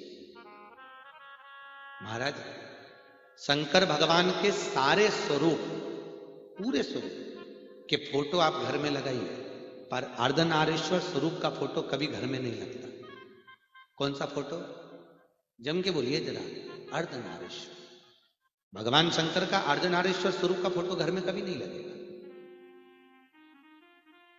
कभी नहीं लगाएगा। मंदिर में आप लगा सकते हो, पर घर में नहीं। भगवान शंकर के अर्धनारीश्वर स्वरूप का दर्शन कर ब्रह्मा जी भ्रांति में पड़ गए। तब भगवान शंकर ने कहा, ब्रह्मदेव अब सृष्टि की रचना करो। ब्रह्मा जी ने अपनी जंघा से मनु और शत्रुपा को प्रकट करा और उसके द्वारा जो सृष्टि की रचना करी, उत्तानवाद, प्रियवत, कन्या, देवहूति, प्रसूति, आकुति, इनके चरित्र आ गए महाराज। और इनके चरित्र में सर्व सुंदर चरित्र जो आया, प्रसूति का आया। प्रसूति दक्ष प्रजापति के साथ में भी आई महाराज। दक्ष प्रजापति के साथ में प्रसूति का विवाह हो गया। माता प्रसूति के गर्भ से 60 कन्याओं ने जन्म लिया। कितनी? 60 बेटों ने जन्म लिया। बेटों को संत बना दिया देवऋषि नारद। दक्ष प्रजापति क्रोध में आकर श्राप दे दिया, नारद मैं तुम्हें श्राप देता हूं, तुम एक जगह पर नहीं टिक पाओ। अब भगवान दक्ष प्रजापति ने मां जगतजननी जगदंबा की आराधना करी, माता देवी की। मां कृपा करी, मेरे घर में एक बेटी का और जन्म हो जाए, ऐसी कृपा कर दीजिए, मेरे घर में एक बेटी और हो जाए। स्वयं जगतजननी जगदंबा बोली, तेरे घर में 60 लड़कियों का जन्म हो गया और तू लड़की मांग रहा है। आज का व्यक्ति होता तो बेटी के जन्म के बाद में तो क्या मांगता? अरे बोलो तो बेटा। शिव महापुराण की कथा कहती है, बेटा एक कुल को तारता है और बेटी 2 कुल को। पर शास्त्र की रीति है, बेटा जन्म लेता है तो खूब नगाड़े बजते हैं, ढोल बजते हैं, और बेटी जन्म लेती है तो मां पलंग पर रोती है और सास चूल्हा के पास रोती है। याद रखिए, बेटा भाग्य से पैदा होता है, पर बेटी के लिए बाप का 100 गुना भाग्य इकट्ठा करना पड़ता है, तब जाकर बेटी का जन्म होता है। और याद रखिए, बेटा एक बार अपने माँ बाप को दुखी देख सकता है, पर बेटी कभी अपने माँ बाप को दुखी नहीं देख सकती। बेटी नहीं देख सकती। दुनिया के लोग कहते हैं बेटी की विदाई में सबसे ज्यादा मार होती है, पर शिव महापुराण की कथा कहती है बेटी की विदाई में जितना बाप रोता है उतना मां नहीं रोती, क्योंकि बेटा मां को प्रिय होता है और बेटी बाप को प्रिय होती है, क्योंकि बेटी के बिना बाप अधूरा है, अधूरा। 2 मित्र मिल गए बहुत दिनों के बाद। उसने पूछा, क्यों आजकल दिखता नहीं है? अरे पूना में जॉब लगी हुई है। अच्छा, शादी हो गई? हो, बच्चे हो गए? हो, मेरे तो भगवान की कृपा से 2 लड़के। लड़के? अरे वाह। और तेरे? मेरी 2 बेटी है, एक ये तनु, एक मनु, दोनों हाथ पकड़ा। ये बड़ी है, ये छोटी है। अच्छा। उसने कहा, अच्छा हुआ भैया, भगवान ने मेरे को लड़की नहीं दी, मेरे को लड़का दिया, भगवान ने बड़ी कृपा करी। कहाँ लड़कियों के चक्कर में पड़ो, स्कूल छोड़ो, कॉलेज छोड़ो, ध्यान रखो कहाँ जा रही, कहाँ आ रही। अच्छा हुआ भगवान ने मुझे लड़की नहीं दी। लड़की का जो बाप था उसकी आंख में आंसू भर गए, लड़की से देखा नहीं गया। उसने सामने वाले अंकल का कुर्ता खींचा, अंकल, ओ अंकल, आप कहते हो भगवान ने अच्छा हुआ आपको लड़की नहीं दी। अंकल, मैं कहती हूं लड़की हमेशा मेरा भोलेनाथ किस्मत वालों को देता है, तेरे जैसे खोड़ले को नहीं देता, तेरे जैसे खोड़ले को नहीं देता। जो कभी अपनी बहन बेटी को एक साड़ी नहीं दे, अरे बहन बेटी को कभी एक वस्त्र नहीं दे, कभी बहन बेटी से मीठा नहीं बोले, कभी बहन बेटी का आदर नहीं करे, भगवान ऐसो के घर में कभी लड़की नहीं देता, कभी कन्या नहीं देता। जो अपनी बहन बेटी से कभी मीठास में बात नहीं करे तो कौन दे? भगवान कहते हैं इसको तो लड़का दो, और लड़का भी दो तो लड़का दो, इसके बाद में बहू आएगी और जब गरम गरम डंडे कुदाएगी तब मालूम पड़ेगा। क्योंकि बेटी होती तो थोड़ा सा सहज लेती, बेटी होती तो नम्रता को प्रदान कर देती, पर बेटा बेटा किस्मत वाले हो जिनके घर में बेटी का जन्म है, साहब भाग्यशाली। दक्ष प्रजापति कहते हैं मां मेरे घर में 60 लड़कियां आपने दे दी, पर एक लड़की और दे दो। याद रखना, वो बेटी को जन्म देने वाली मां का नाम आज तक पूरी पृथ्वी पर चल रहा है। किसका? दक्ष प्रजापति की पत्नी का नाम, शंकर भगवान की सास का नाम पूरी पृथ्वी पर आज तक चल रहा है। क्योंकि बेटियों को जन्म दिया तो ऐसी बेटियों को जन्म दिया जिन्होंने संस्कारों को उत्पन्न किया, वो बेटियों को जन्म दिया। इसलिए पूरी भारत की भूमि के जितने हॉस्पिटल हैं, हॉस्पिटल में जहां बच्चों का जन्म होता है, उस जन्म लेने वाले कमरे के बाहर भगवान शंकर की सास का नाम लिखा होता है, प्रसूति कक्ष। कौन सा कक्ष? प्रसूति कक्ष। क्योंकि इसने बेटियों को जन्म दिया है, संस्कारवान बेटियों को जन्म दिया। इसलिए कोई ने डोनेशन नहीं दिया, केवल संस्कारवान कन्याओं को जन्म दिया। इसलिए हर हॉस्पिटल के कमरे में जहां बच्चों का जन्म होता है वहां लिख देते हैं प्रसूति कक्ष, क्योंकि यहां जन्म लेने वाला बच्चा माता प्रसूति के जैसा ही निकलेगा, इसलिए इसका नाम प्रसूति कक्ष रख दिया जाए। प्रसूति कक्ष।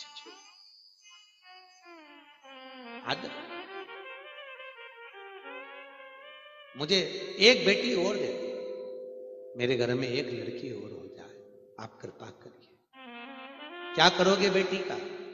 मां जगतजननी कह रही है इतने सारे आपके घर में लड़कियां हो गई, क्या करोगे? लड़का मांग लो। नहीं मां, लड़का मांगूंगी तो ठीक नहीं। बेटा और बेटी में अंतर होता है। मम्मी पापा को थोड़ी सी भी तकलीफ होती है ना तो तुरंत कह देती है पापा। मम्मी से भी बात करेगी तो कह देगी मम्मी पापा को कुछ दिक्कत है क्या? मम्मी पापा को देखो जरा, शुगर वुगर नाप लो, थोड़ी बहुत तकलीफ हो, बीपी वगैरह, डॉक्टर को दिखा दो। एक बेटी होती है जो बार बार फोन लगा कर कहती है पापा को देखिए, मम्मी पापा की तबीयत कैसी है, मम्मी पापा को तकलीफ क्या है। और एक घर में बेटा, माँ इस कमरे में सो रही, बाप उस कमरे में सो रहा और बेटा पास के कमरे में सो रहा। पत्नी का सिर दुखा तो बेटे ने फोन लगा कर कह दिया अरे तेरी भाभी का सिर दुख रहा, जरा देख तो कोई मेडिकल खुला हो तो दवाई ला दे। और माँ बाप कमरे में बीमार पड़े तो बेटा ने एक बार फोन लगा कर नहीं कहा कि मेरी मम्मी का सिर दुख रहा है, मेरे पापा को तकलीफ। बेटी बेटी हो, बहुत किस्मत वाले हो जी आप लोगों की अगर बेटी हो तो बहुत किस्मत।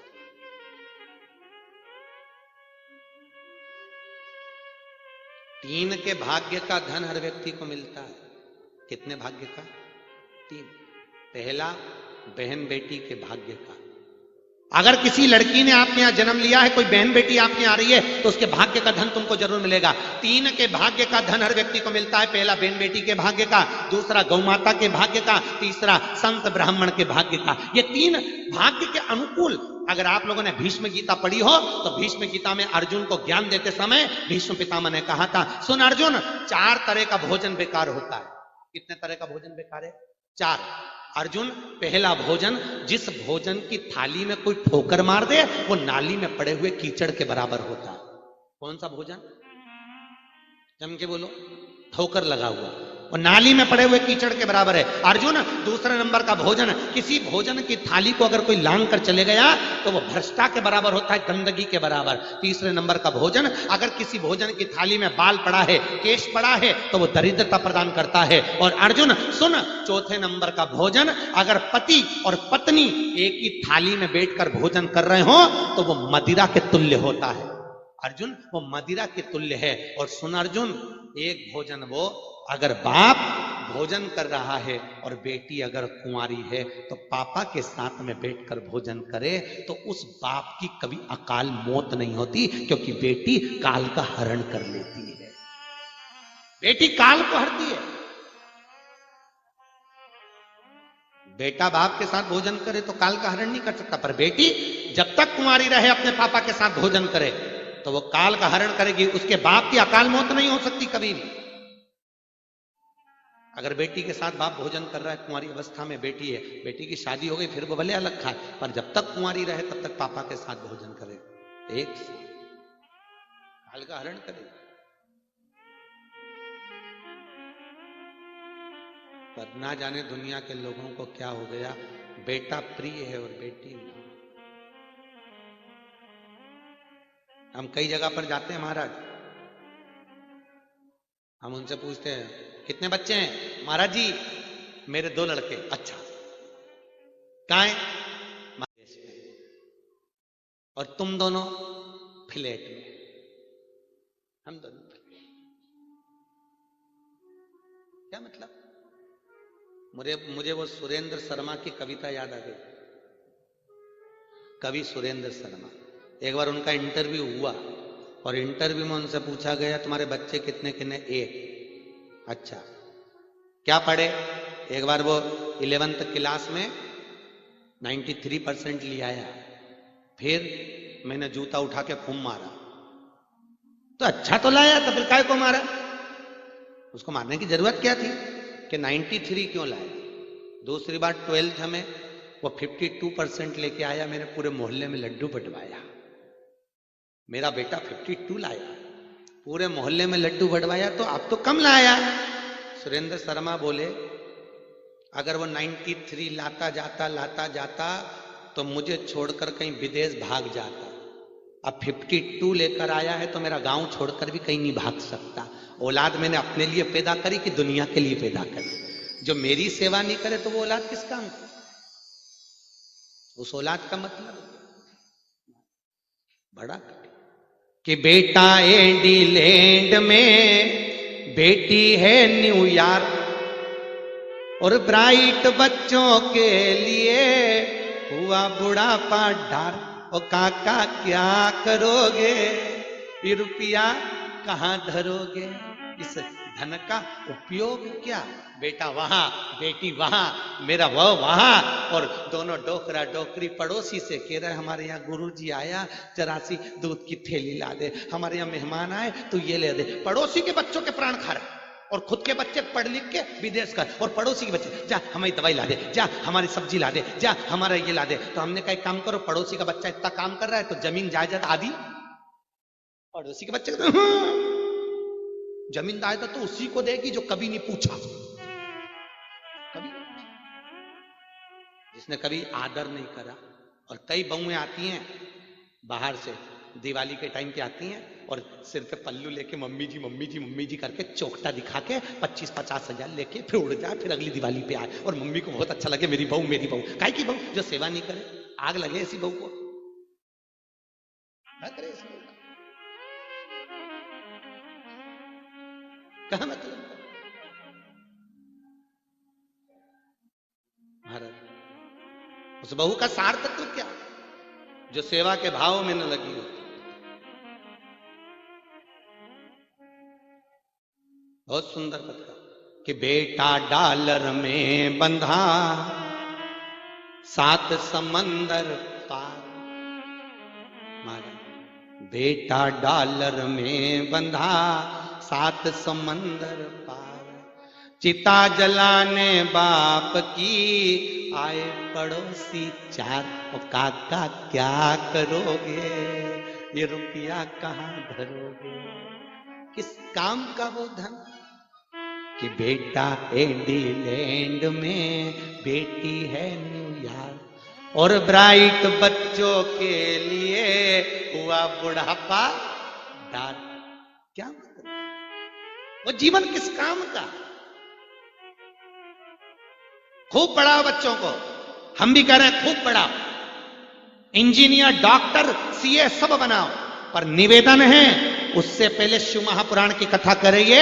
डॉक्टर, इंजीनियर, सीए बनाने से पहले बच्चों को संस्कारित बनाओ, क्योंकि बच्चे अगर ऊंची पोस्ट पर पहुंच जाएंगे तो माँ बाप को कौन पूछेगा?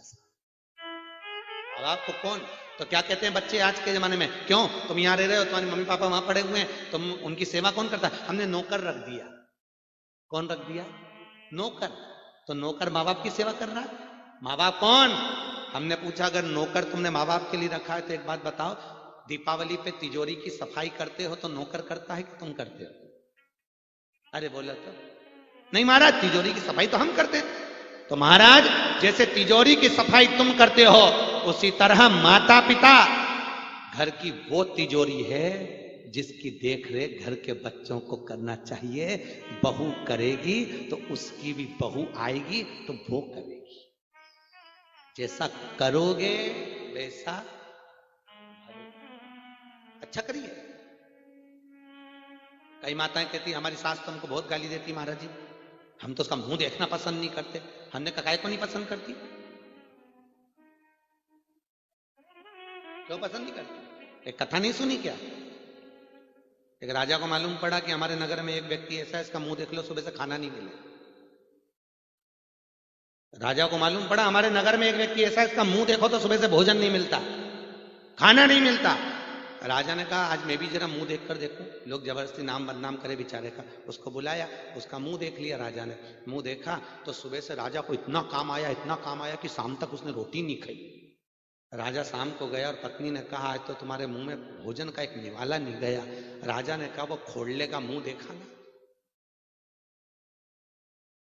उसका मुंह देखा इसलिए आज मुझे भोजन नहीं मिला। मेरे को इतना गुस्सा आ रहा है, उसको फांसी पे चढ़ाऊं। बुलाया उसको, शाम को सभा में बैठा, बुलाया, आज तेरा मुंह देखा इसलिए मुझे सुबह से भोजन नहीं मिला।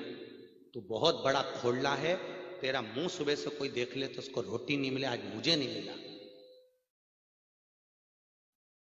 आज मुझे भोजन नहीं मिला और आज मैंने रोटी नहीं खाई इसलिए मैं तुझे फांसी की सजा देता हूं, सूली पर चढ़ाता हूं। अब जिसको सूली पर चढ़ाने की सजा दे दी, वो सामने सूली टंगी थी, उस पर चढ़ने से पहले वो खूब हंसा, खूब हंसा। तो राजा ने पूछा काय को हंस रही है तू, तो हंस क्यों रहा है? उसने कहा महाराज मैं हंस इसलिए रहा हूं, आप मुझे खोड़ला कह रहे हो कि तेरे चक्कर में मुझे भोजन नहीं मिला, पर आज सुबह से तुम्हारा मुंडा देखा तो फांसी की सजा मिल रही है। तुमसे बड़ा खोड़ला और कौन होगा? तुमसे बड़ा खोड़ला और कौन होगा? अब मैं कैसे क्यों तुम्हारे चक्कर में फांसी, सुबेरे से मुंडा तुम्हारा देखा तो शाम आते आते फांसी मिल गई है। राजा ने कहा छोड़ो इसको, छोड़ो, छोड़ दिया। बुरा जो देखन में चला बुरा न मिला कोई, हमसे बड़ा बुरा संसार में कौन? हम बुराई ढूंढ रहे हैं तो हमें बुराई मिल रही है, हम अच्छाई ढूंढे हमको अच्छाई मिलेगी, हमें श्रेष्ठता प्राप्त हो, हम ढूंढे। महाराज बच्चे यहां पर दक्ष प्रजापति ने जो मांगा है, महाराज हमारे घर में बेटी दे दीजिए, हमको बेटी चाहिए, हमें बेटा नहीं चाहिए। महाराज ठीक है, एक बेटी का और जन्म, एक बेटी और हो जाए, एक बेटी और हो गई। जगत जननी जगदम्बा बोलती है मैं बेटी ढूंढने कहां जाऊंगी, स्वयं बेटी बनकर आऊं, स्वयं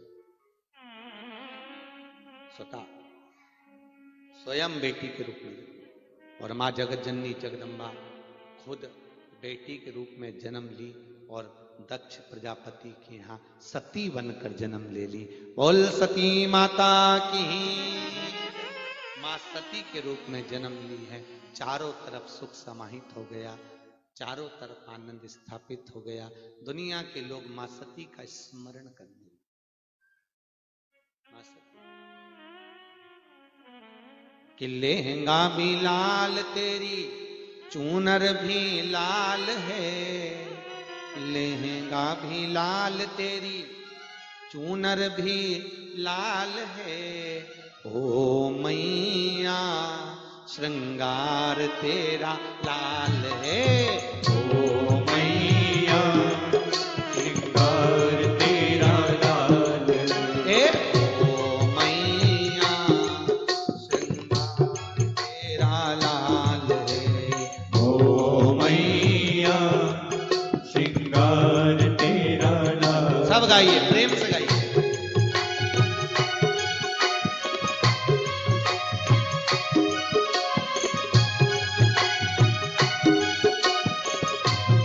जय हो।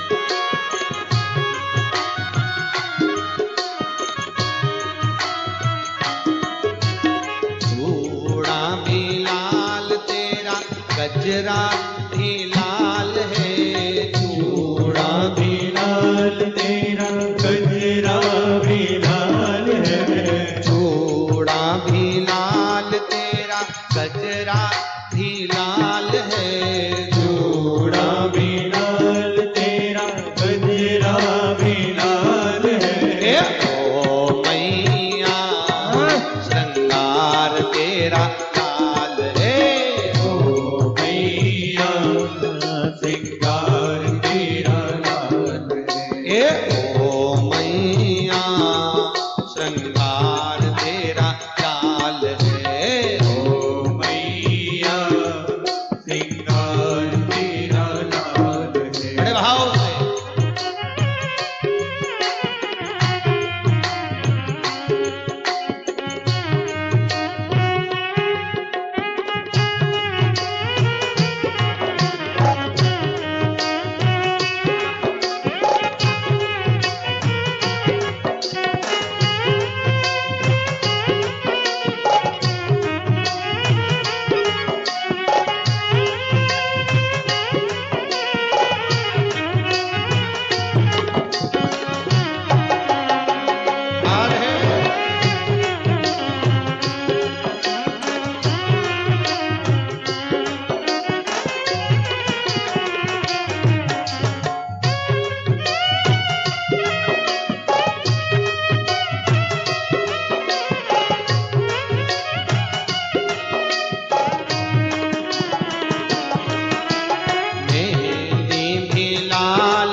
सिंदूर भी लाल है, मेहंदी भी लाल तेरा सिंदूर भी लाल है, मेहंदी भी लाल तेरा सिंदूर भी लाल है, मेहंदी भी लाल तेरा सिंदूर भी लाल है, ओ मैया श्रृंगार तेरा लाल है, ओ मैया श्रृंगार तेरा लाल है, ओ मैया श्रृंगार तेरा लाल है, ओ मैया श्रृंगार तेरा लाल है, ओ मैया श्रृंगार तेरा लाल है, ओ मैया श्रृंगार तेरा लाल।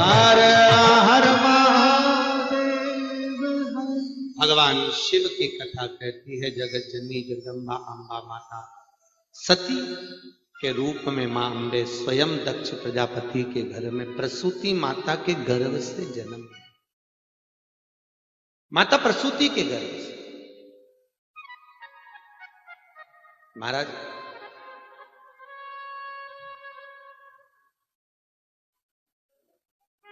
नारियों की जितनी भी बीमारियां होती हैं स्त्रियों की, चाहे रजो धर्म से जुड़ी हो, चाहे अन्य चीजों से जुड़ी हो,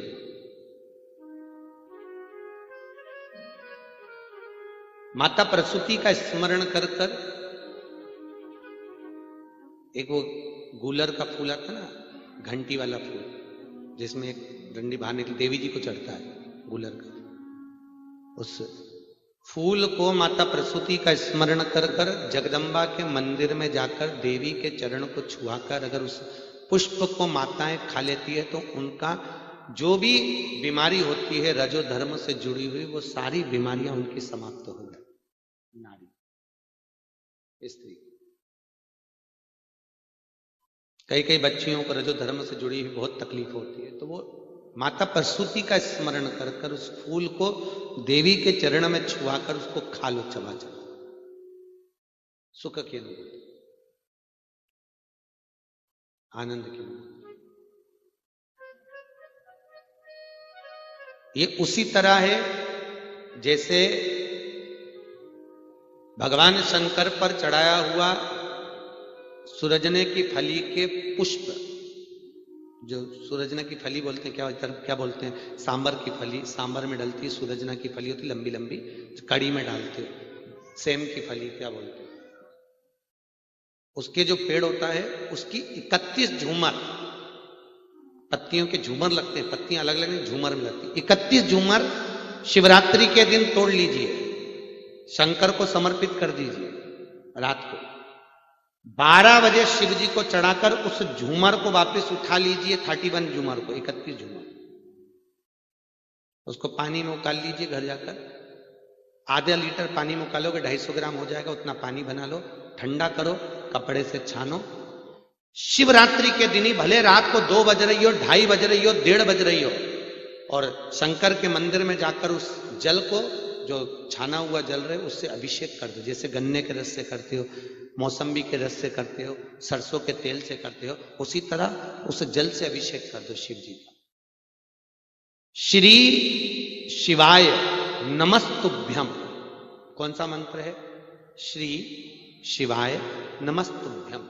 जैसे भागवत जी का मूल मंत्र होता है ओम नमो भगवते वासुदेवाय, शिव महापुराण का मूल मंत्र है श्री शिवाय नमस्तुभ्यम।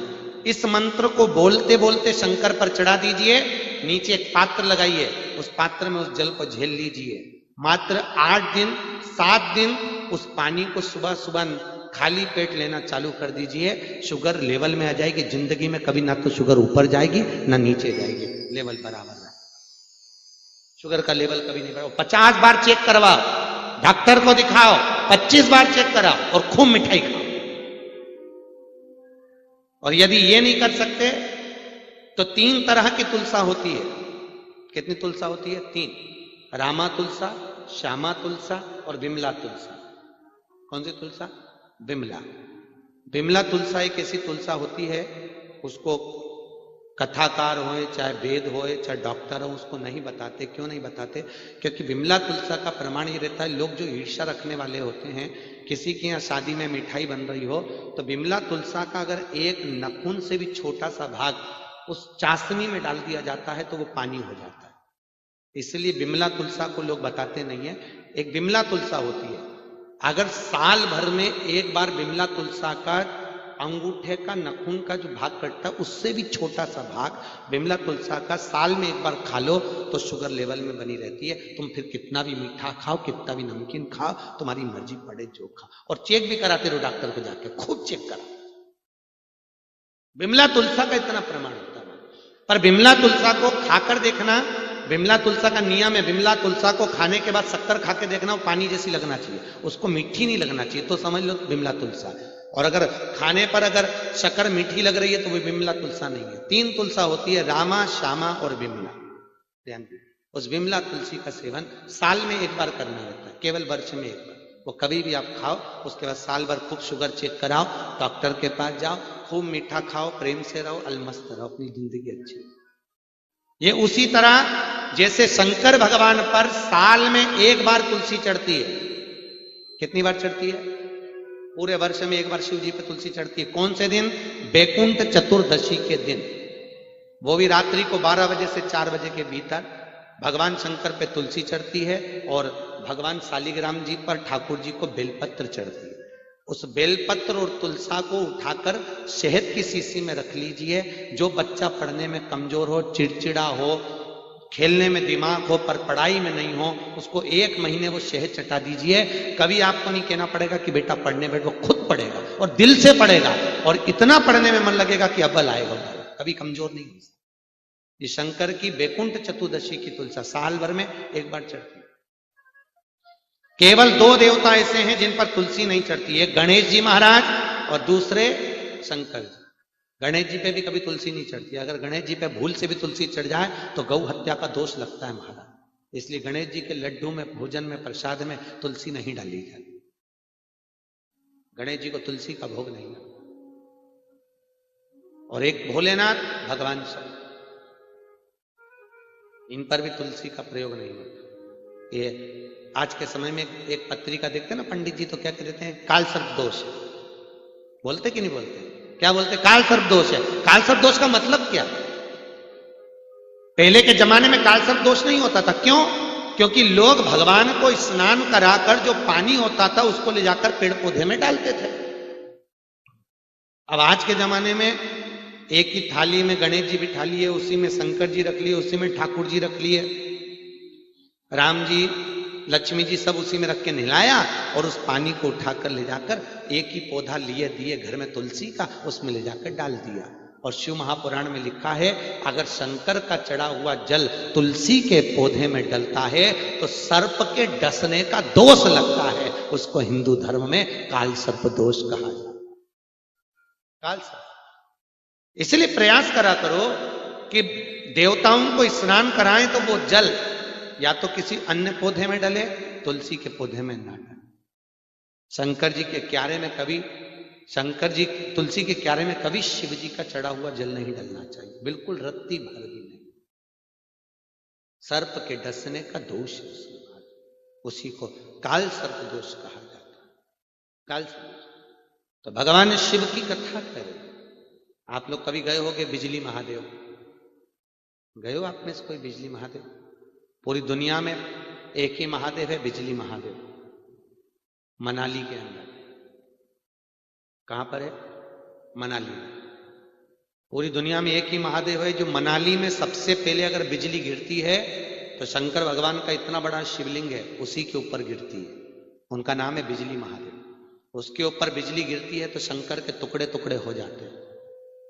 जरा जरा से टुकड़े होकर शंकर जी के शिवलिंग टूट जाता है। और टूटने के बाद में गांव में एक लंगड़ा परिवार है जिसके घर में कोई पूरा पैदा नहीं हुआ, विकलांगी पैदा होता है। उसके घर में से लोग निकल कर जाते हैं और पूरे मनाली में से मक्खन मांगकर उसको लेकर ऊपर चढ़ते हैं और शंकर भगवान के टुकड़ों को बीन बीन कर मक्खन से जोड़ा जाता है। लाखों जनता इकट्ठी होती है उसको देखने के लिए। मक्खन से जोड़ने के बाद उस शिवलिंग को आप हाथी के पांव से भी तोड़वाओ तो नहीं टूट सकता। वो है बिजली महादेव जो मनाली में बसता है। वो बिजली महादेव पर लगा हुआ मक्खन जब शिव जी के ऊपर जोड़ते हैं शंकर भगवान के शिवलिंग को, और बाद में जब दूध चढ़ाया जाता है तो मक्खन जब बहकर बाहर आता है, उस मक्खन का क्रम होता है महाराज जी, जैसे कई लोगों के कोई बाईपास कराना रहता है, सर्जरी कराना रहती है, तो कहते हैं डॉक्टर की बाईपास कराइए, नस नाड़ी चौक है, तो उसको वो मक्खन दूध में मिला के इतना सा मक्खन उसको पिला दिया जाता है तो उसकी सारी नसें खुल जाती हैं। वो है बिजली महादेव। कौन सा महादेव है? बिजली महादेव। कहां पर है? मनाली में। 8 किलोमीटर की चढ़ाई है उसकी, बिजली महादेव की। आपके वो नेट पे सर्च करेंगे तो वो थोड़ी ज्यादा निकल सकती है, पर शिव महापुराण के अनुसार 8 किलोमीटर की चढ़ाई बिजली महादेव। इसको कहते हैं शिव महापुराण ज्ञान यज्ञ। कौन सा यज्ञ है ये? जम के बोलो जरा। शिव महापुराण ज्ञान यज्ञ। क्योंकि सारे यज्ञों में सबसे बड़ा यज्ञ होता है ज्ञान का यज्ञ।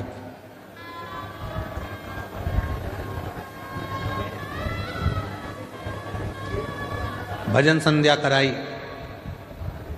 रात को खूब नाचे कूदे, एंजॉय करा, पूरे होर्डिंग लगाए गए बड़े बड़े, भजन संध्या है, भजन संध्या है, भजन संध्या। चौकी बिठाई, आज चौकी है, आज भजन संध्या है, पूरी रात लोगों ने एंजॉय करा। ठीक है, भजनों में नाचे आप, ठीक है, पर ज्ञान क्या लिया? ज्ञान क्या प्राप्त किया? बड़े बड़े यज्ञ हुए, उसमें आहुतियां छूटी, बैठने वाले बैठे, खर्च करने वालों ने खर्च भी किया, बहुत बड़े बड़े बड़े यज्ञ हुए, पर उससे हमने ज्ञान क्या लिया?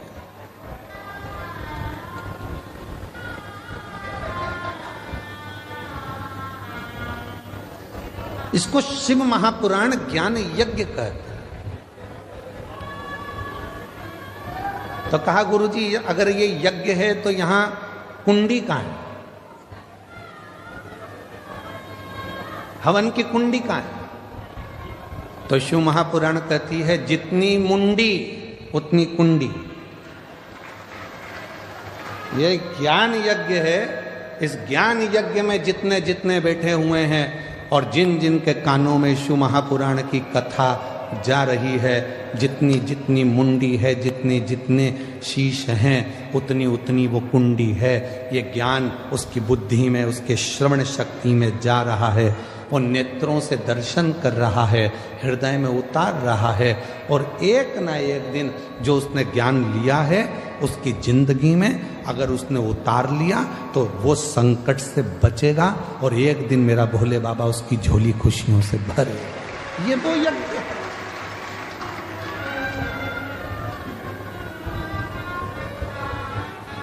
यहां व्यक्ति स्वयं आत्मा से परमात्मा को मिलाने का प्रयास कर रहा है,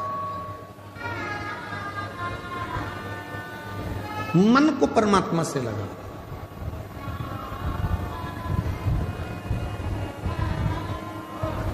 कभी किसी महाराज जी ने अपने प्रवचन में नहीं कहा कि शरीर को परमात्मा से लगाओ। कभी किसी महाराज जी ने, बड़े बड़े संत साधु ने भी अपने अपने प्रवचन में नहीं कहा कि इस तन को परमात्मा से लगाओ। किसी संत साधु गुरुजन ने नहीं कहा, किसी वक्ता ने नहीं कहा कि तन को परमात्मा से लगाओ। जिसने भी कहा एक ही बात कही, मन को, चित्त को परमात्मा से लगाओ, आत्मा को परमात्मा से लगाओ। क्यों? तन लगाने का क्यों नहीं बोला? शरीर को परमात्मा से लगाने का क्यों नहीं बोला? क्योंकि शरीर माता और पिता की देन है। इस शरीर में आधा भाग मां का है, इस शरीर में आधा भाग पिता का। शरीर माता पिता की देन है और जब थोड़े से बड़े हो गए तो ये शरीर भोजन की देन है। जितना खाओगे उतने तंदुरुस्त रहोगे।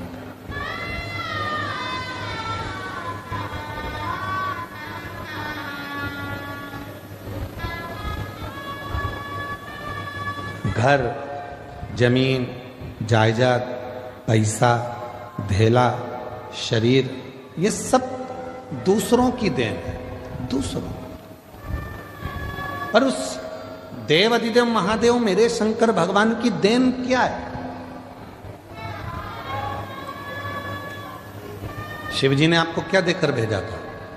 तो कहा शंकर भगवान ने हमको ये आत्मा, ये मन, ये चित्त देकर भेजा। इसीलिए बड़े बड़े वक्ता हो, चाहे छोटे छोटे कथा वक्ता हो, चाहे कोई संत हो, साधु हो, सन्यासी हो, तपस्वी हो, साधक हो, वो आपसे कहते हैं अपनी आत्मा को परमात्मा में लगाओ, मन को परमात्मा में लगाओ, तन को नहीं, शरीर को नहीं, मन लगाने की बात करते हैं। क्यों? क्योंकि जैसे बच्चा घूम जाता है, माँ के पास आता है तो माँ उससे गले लग जाती है, उसी तरह ये आत्मा, ये मन जब संसार में भटक जाता है और जब हम एकांत में बैठकर शिव को भजते हैं तब वो परमात्मा इस आत्मा को संभाल लेता है और हमें उन्नति के मार्ग पर ले जाकर छोड़ देता है। हम मन नहीं लगा पा रहे।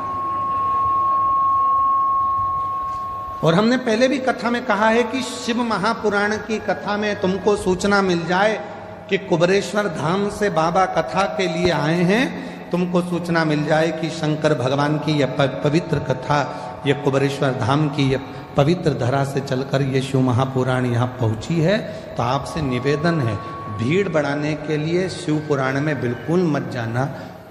तुम्हारी भीड़ बढ़ाने से तकलीफ हमको भी होती है।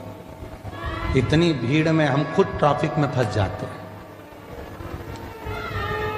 भीड़ बढ़ाने के लिए कथा में मत जाओ। कथा में अगर आए हो शिव महापुराण की तो भाव को बढ़ाओ, कितना भाव बढ़ा सकते हो, तुम्हारे भीतर कितनी परमात्मा की प्राप्ति कर सकते हो। मालूम पड़े तुम आ तो गए हो, मन लग नहीं रहा, बार बार उठकर जाना है, बाजू वाले को देखना है, उधर से आवाज आई तो उधर देखो, उधर से आवाज आई तो उधर देखो है। और आधी टेंशन अपनी गाड़ी कहाँ रख कर आए हैं, तीसरा टेंशन बैग रखी थी कहाँ चले गया, चौथा टेंशन मेरी चप्पल पे कोई बैठ गया, पांचवा टेंशन वो मेरे को लेकर आए थे मेरे पति कहाँ चले गए, छठा टेंशन किससे झगड़ा करूं, किससे झगड़ा करूं। तो क्या मतलब का कथा में आने से? समय बर्बाद करने के लिए कथा में बिल्कुल मत आए हो। आज कथा की शिवरात्रि है, ये 2 दिन, एक छठा दिन, एक कथा का 7वां दिन, ये दोनों दिन इतने प्रबल होते हैं कि जो पंडाल में बैठकर बाबा से कहा जाता है, सुना जाता है, वो सब शिव 3 महीने के अंदर देते जरूर है। इसीलिए लाखों की संख्या में शिव भक्त यहाँ आते हैं, इसलिए लाखों की संख्या में पहुँचते। और उसमें भी हम हमारी बुद्धि को, अपने चित्त को, इधर कोई पानी देने आया, कोई टॉफी देने आया, कोई सामान देने आया, भैया देना जरा, भैया देना जरा, भैया देना जरा। मांगना था उस भोलेनाथ से और मांगने में रह गए दूसरे से। मालूम पड़ा करोड़ों का धन छोड़कर 2 रुपए लेकर साथ चले गए। तो क्या मतलब, छोड़ो।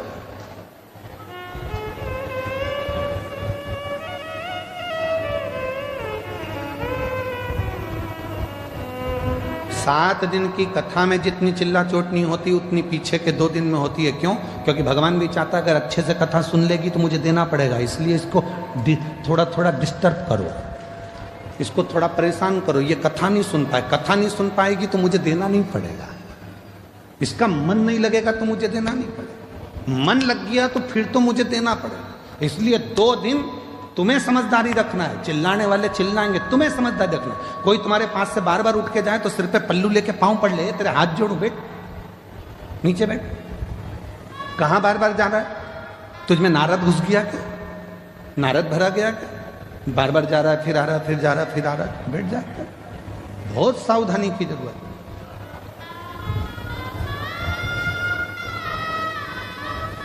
पता नहीं वो तो माघ के महीने में बड़ौदा वालों पर भगवान शंकर की क्या कृपा होना है, इसलिए यीशु महापुराण की कथा हो गई, वो पता नहीं, पर हो गई है, प्राप्त हो रही है, उसको ग्रहण कर लो। जितना ले सकते हो ले लो, जितना बटोर सकते हो बटोर लो। पूरे कथा के बीच में बाबा से अपने मन की बात का स्मरण करते रहो, बीच बीच में उसको याद करते हुए तुम्हारे चित्त को, आनंद को उस परमात्मा से जोड़ते रहो। लगना चाहिए कि तुम्हारी रोमावली, हाथ की पाँव की रोमावली तुम्हारी खड़ी हो रही है, वो परमात्मा तुमको मिल रहा, वो पर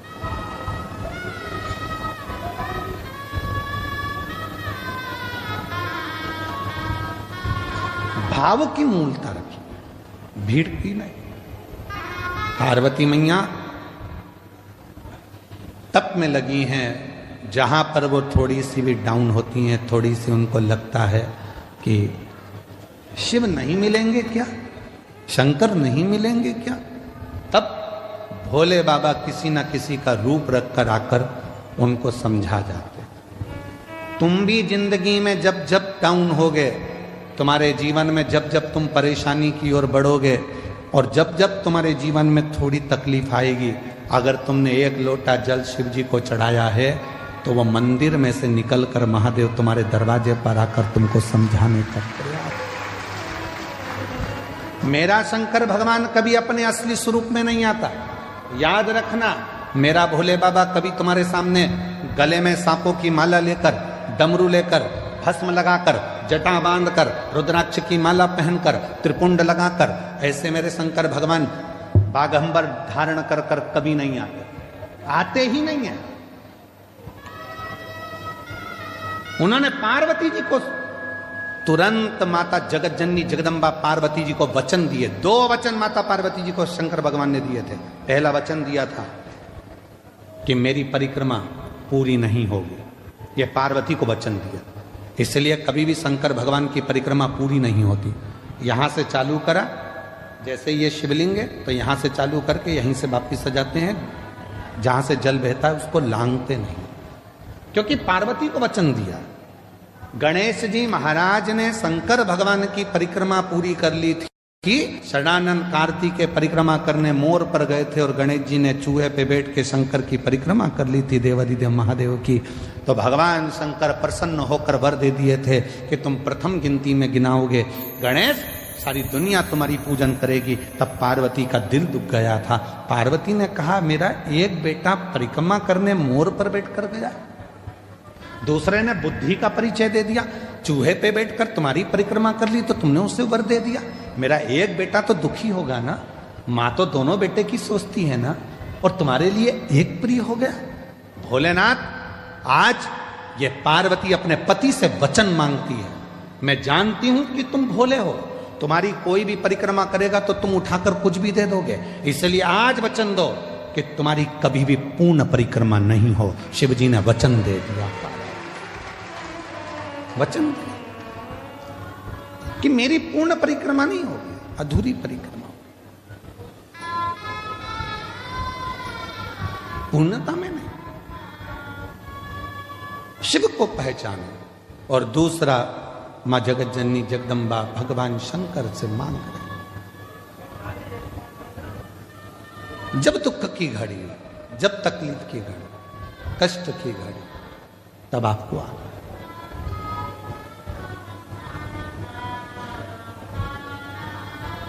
इस रूप में नहीं। क्यों? इस रूप में दिक्कत क्या है? गले में सांप पड़ा है, नीचे बाघंबर है, रुद्राक्ष की माला है, त्रिपुंड है, कंठ नीला है, भस्म चढ़ी है। इस रूप में क्यों नहीं? पार्वती जी ने कहा मैं तुम्हें बताऊंगी, समय आने दो। समय आया। भगवान राम जी का प्रागट्य हुआ। शंकर भगवान दर्शन करने के लिए गए तो कौशल्या मैया ने शंकर भगवान को राम जी का दर्शन नहीं किया। फिर